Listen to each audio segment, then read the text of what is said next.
Magandang umaga po mga ka-friend. Ito po si Kuya Heme Vlog. Magandang umaga po sa inyong lahat. Magandang araw at kung saan man kayo naroon at nanonood ng aking mountain channel o konting vlog. Pasensya na po at tayo po baguhan lang po nagbablog at sana po pakisuportahan ninyo ang aking mountain channel dahil tayo po ay nag-uumpisa po lang palamang po.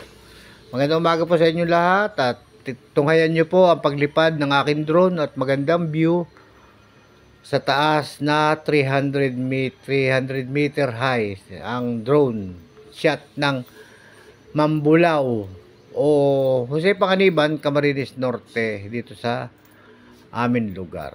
At sana po pakisuportahan nyo po ang aking mountain channel, pakisubscribe at pakilike din po. At tayo po ay baguhan at sana po pagdating po ng araw, pag dumami po ating subscriber, ay magkaroon tayo ng income, ay maging charity vlogger po tayo. Yun po pangarap ninyo ng inyong lingkod, Kuya Heme Vlog.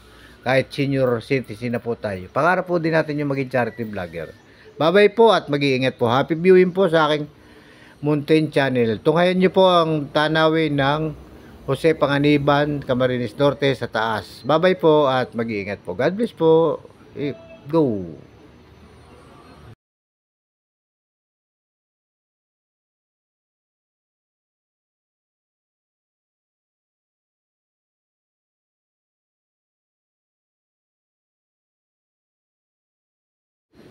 Yang natatanaw po ninyong yan yung dagat po yan.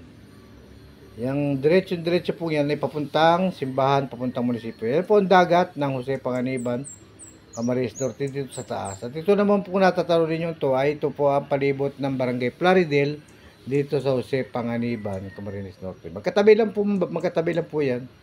Yan po ang dagat. Yung po natatanaw ninyo pong bundok ay yung tinatawag na Calero. Yun ang papuntang Calero, Tularap, yung po dating merong mina. Pupuntahan din po natin yan pagdating ng oras, pag tayo po ay may time. At atin din po papasyalan at paliliparan natin ng drone.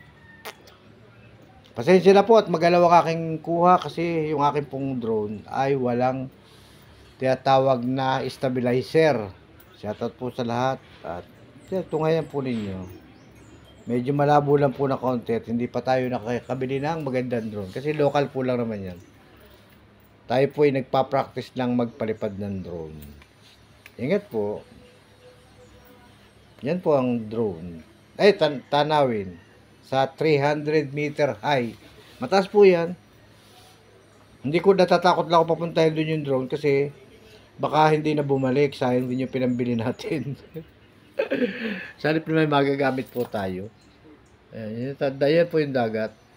Yung tabi po yan ng palengke, may palengke po dyan. Isang araw po pupuntahan natin yung tabing dagat na yan para makita nyo rin yung lugar. Para malapit-lapit tayo sa bundok. Ingat po, bye-bye.